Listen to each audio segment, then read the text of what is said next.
Iman ili vjerovanje uzvišenog Allaha dželešanuhu je obaveza svakog čovjeka, budući da Allah dželešanuhu u Kur'anu kaže وَمَا خَلَقْتُ الْجِنَّ وَالْإِنسَ إِلَّا لِيَعْبُدُونَ, a džine i ljude sam stvorio samo da me obožavaju. Budući da obožavanje bez imana ili spoznaje i vjerovanje u Allaha dželešanuhu nema nikakve svrhe, otuda je vjerovanje u Allaha dželešanuhu prva obaveza svakog čovjeka. Naravno, svaki čovjek treba da koristi svoje umne ili razumske potencijale i objavljene ajete kako bi Allaha dželešanuhu vjerovao i spoznao na ispravan način. Da se slušalac ne bi zbunio ovdje kada kažemo razum, kada čovjek koristi razum i objavu. Dakle, sama objava nema nikakve svrhe ili nema nikakvog smisla bez zdravog razuma kome je upućena. Dakle, s te strane čovjek je pozvan da koristi svoj razum koji je dar od uzvišenog Allaha dželešanuhu kako bi spoznao Allaha dželešanuhu, a uz to da vjeruje ono što je Allah dželešanuhu objavio u Kur'anu i da vjeruje Allaha dželešanuhu na način kako je on sam sebe opisao u časnoj knjizi Kur'anu Azimu šan. Islamski učenjaci, među njima i Ebu Hanife, smatraju da ljudi do kojih ne dođe objava od uzvišenog Allaha dželešanuhu neće imati nikakvog opravdanja pred Allahom dželešanuhu na sudnjem danu ako ne budu ispravno vjerovali da Allah dželešanuhu postoji, da je on moćan, da nema drugog Boga osim njega. Dakle, postoje određena svojstva do kojih čovjek može stići sa svojim razumom, može ih spoznati svojim razumom, i to su svojstva koja bošnjačka djeca u mektebima uče. To je 14 svojstava od kojih se 6 odnosi na zat ili biće uzvišenog Allaha dželešanuhu, a 8 na njegova svojstva.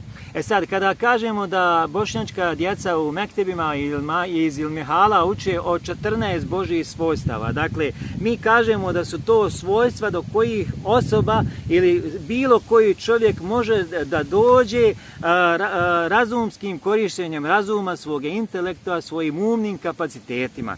A bošnjaci muslimani, naravno, ova svojstva do kojih može da dođe čovjek do razumu, one su potkrijepljene sa objavljenim argumentima ili argumentima iz objave časnog Kur'ana i vjerodostojnog hadisa Allahovog poslanika alejselam.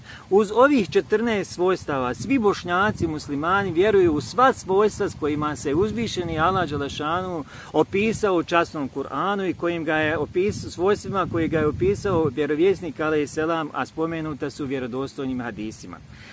S te strane nisu dobronamjerna ona tumačenja onih ljudi koji kažu da bošnjaci muslimani ili da se po maturidijskom akajdu vjeruje samo u 14 svojstava. Ne, nego se vjeruje da se do tih 14 svojstava koji govore o Bogu može doći razumskim korištenjem razumskih kapaciteta, a bošnjaci uz to vjeruju, uz ova svojstva vjeruju i ostala svojstva s kojima se uzvišeni Allah dželešanuhu opisao u časnom Kur'anu. S te strane, kada u našim ilmihalima mogu se pronaći određena svojstva, određene zapravo argumenti koji govore o postojanju uzvišenog Allaha dželešanuhu, iako se o postojanju Allaha dželešanuhu u Kur'anu i vjerodostojnim hadisima na mnogo mjesta govori. Dakle, i u to nema nikakve sumnje. Međutim, važno je da osoba sama od sebe shvati da postoji uzvišeni Allah dželešanuhu, jer je taklid u akajdu ili slijepo slijeđenje u akajdu dozvoljeno, ali nije preporučeno.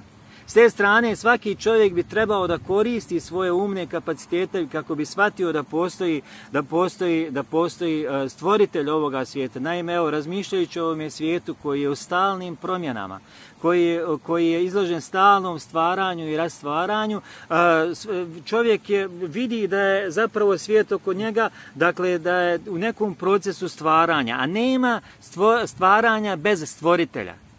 S te strane, čovjek svojim umnim kapacitetima može doći ili dosjeći do toga da ovaj svijet ima stvoritelja, to je uzvišeni Allah dželešanuhu. Naravno, kada neko od nas ode u galeriju i pogleda neku sliku koja je izložena tamo, niko neće posumnjati da je ta slika nastala sama od sebe, već se svako zdrav razum nam kaže da je tu sliku naslikao neki slikar. Tako isto sa ovim svijetom koji je zapravo Allahovo dželešanuhu kreacija. I upravo zbog toga, zbog razmišljanja o ovome svijetu, Allah dželešanuhu vrlo često u Kur'anu govori da osmotrimo svijet oko sebe, kako bismo shvatili da je to jedan čudnova svijet, da je to nešto što je, da je nepojmljivo da je ovaj svijet zapravo nastao tek pukim slučajem, da iza njega ne stoji ili da prije njega, kako hoće, ne stoji stvaralac, a to je uzvišeni Allah dželešanuhu. Naravno, kada govorimo o tome i kada se naravno dođe do toga da postoji Bog, to je zapravo prvo svojstvo koje uče i naša djeca u mektebima, a to je vudžud, Bog ima i postoji. Uz ove neke argumente koji govore o stvaranju ovoga svijeta i na taj način upućuju na svoga stvaralca, o čemu govori Allah dželešanuhu u Kur'anu često, zapravo postoje i drugi dokazi o postojanju Boga koji se uče u našim ilmihalima i koji uče naša djeca u mektebima. Naravno, Bog postoji, to se kada čitamo Kur'an nedvosmisleno i jasno vidi. A baš o ovom svojstvu govori i hadis Allahovog poslanika Muhameda a.s. Allah je stvaralac svakog stvaraoca i njegovih dijela. Dakle, ovo je prvo svojstvo do kojeg čovjek i treba da dođe u svojim umnim kapacitetima, a to je da postoji Bog, onaj koji je stvorio ovaj začuđujući i prelijepi svijet. Vudžud, Bog ima i postoji. Ako Bog da, u narednim videima ćemo govoriti o drugim Božjim svojstvima do kojih čovjek može doći korištenjem svojih razumskih kapaciteta.